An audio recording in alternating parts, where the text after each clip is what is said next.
Hey, what's going on, guys? It's me, Digital, and today we're just gonna be going over the best travel mounts. Now, I've already uploaded a video on this, but there's some creatures that people wanted on popular demand that I'm gonna be bringing to this one. So, also I'm gonna actually cover the water tames this time. I gotta make sure to do this because Megalodons love ruining the videos. So, let's just get straight into it. All right. Well, thank you, game. It started to rain, unfortunately, so I guess we're going to be recording this while it's raining.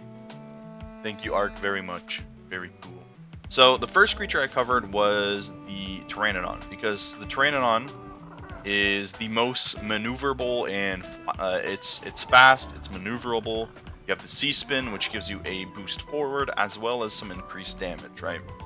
And if you want to get a flyer for, like, peak maneuverability, I guess you could say, that would be to the Tapehara, but the Tapehara is a little bit slower and it lacks that C-Spin, so we're going to go ahead and now we're going to cover the next flyer on here.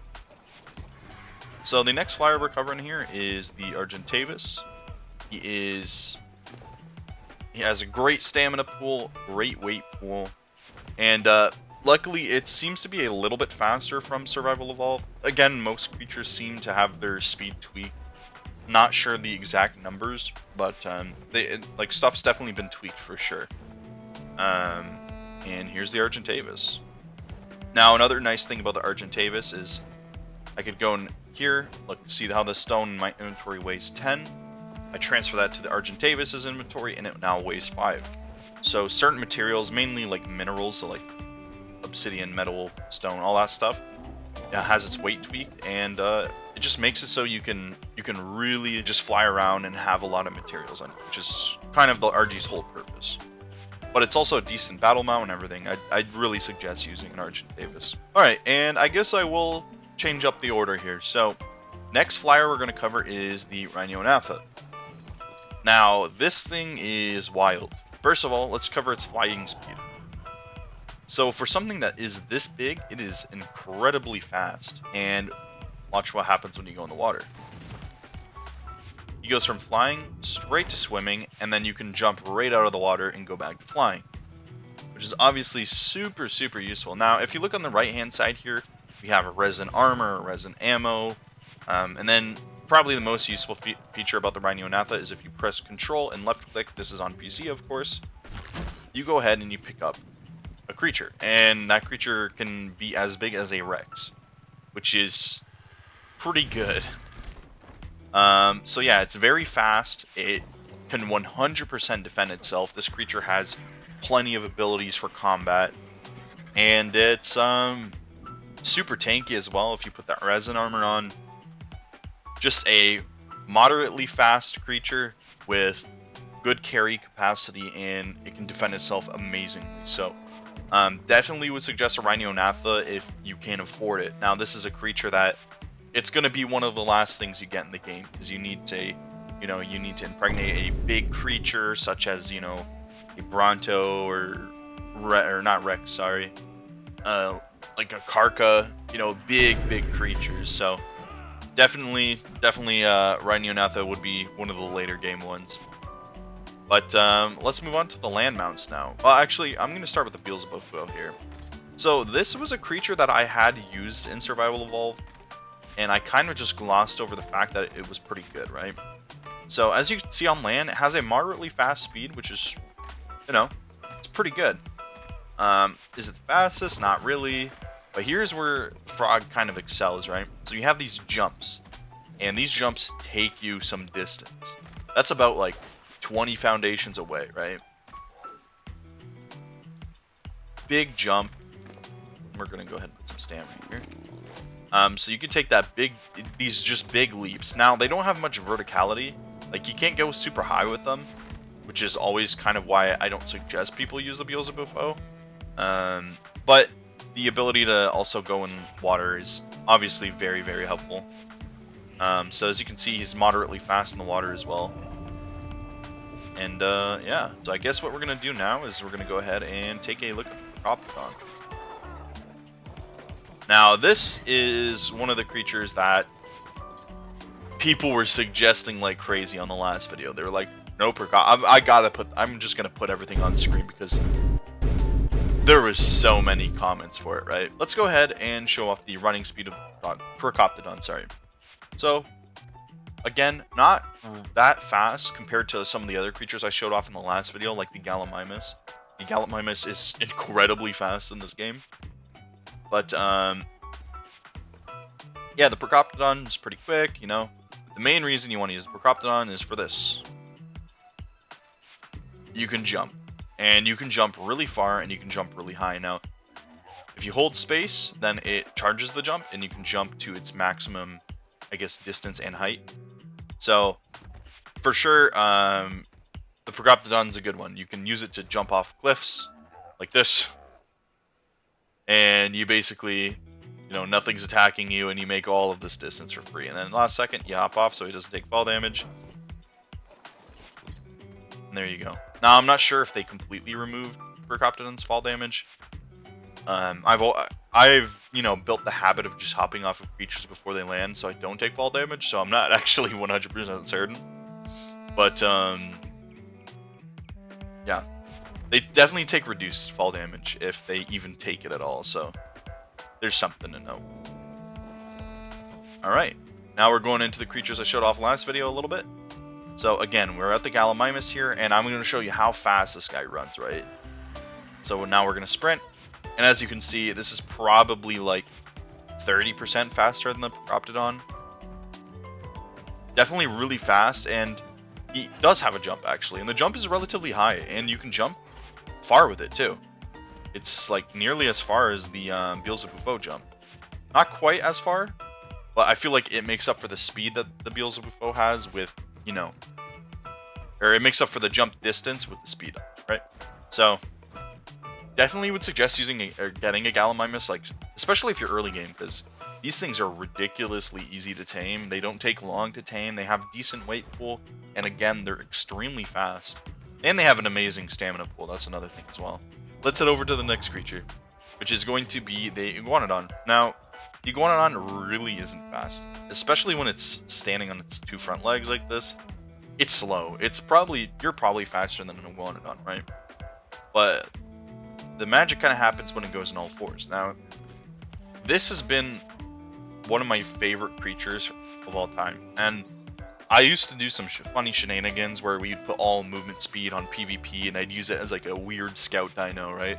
People really people never expected somebody to like go scouting on a Iguanodon, right?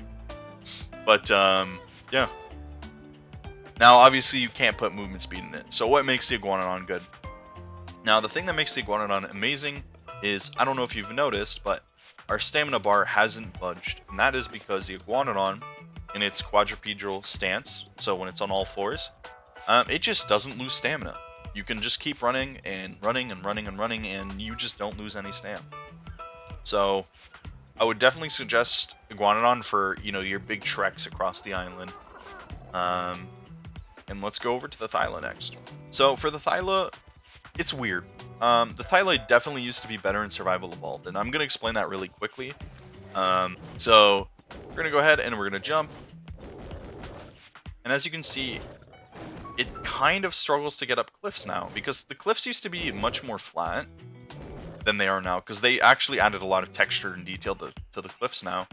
And if we go over to like this side of the cliff right here, right, you're gonna notice that there's a lot more like parts leaning forward and then leaning back, and it's like you can make it work for sure, but it's not as convenient to use as it used to be, and for a lot of reasons I will have to knock it down because of that. But it definitely does. Again, it's a Thylacoleo, it's strong, and it does a lot of damage, and on top of that, it has a bleed that, you know, slows opponents.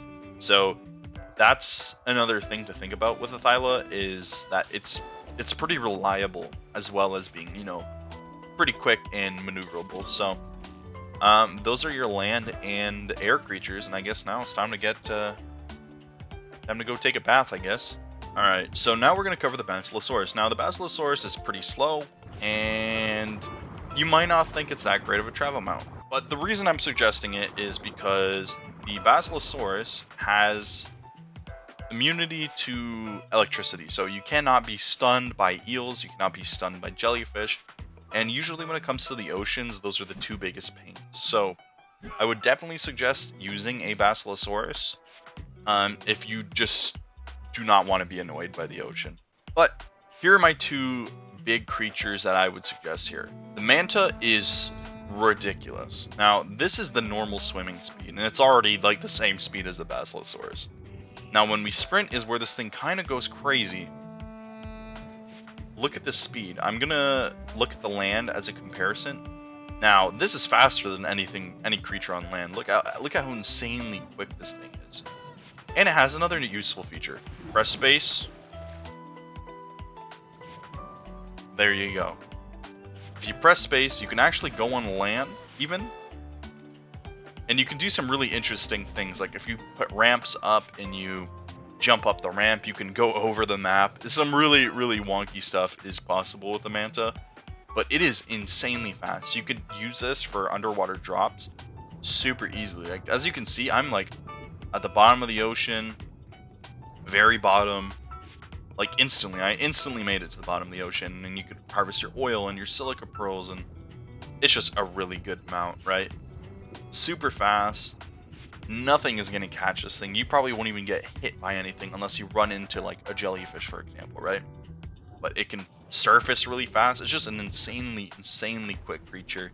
And if all you really care about is going around fast, then the manta is going to be your best friend. I would highly suggest using this thing. It's insanely quick. And for the last of the water mounts, I would actually suggest the Plesiosaur. Now this thing has an insanely nice weight of 800 at level 20. And that's comparative to the RG. Like the RG had 400 weight, I think, 300 weight at the same level. And you know, a Plesiosaur is just, it's fast as well. Like you could look at the speed right now. It's fast. It has weight, and on top of it, it has a platform saddle, so you can build on the back of the Plesiosaur. So really, I think this creature is highly underrated. All right. You done? Alright, cool. I think the Plesiosaur is a highly underrated creature. I would, as a water mount, I would suggest it. I think it's so good. Definitely not as good as the Basilo or the Manta. Because the Basilo, again, you really don't have to worry, but like the water becomes it's a cakewalk once you get a Basilo.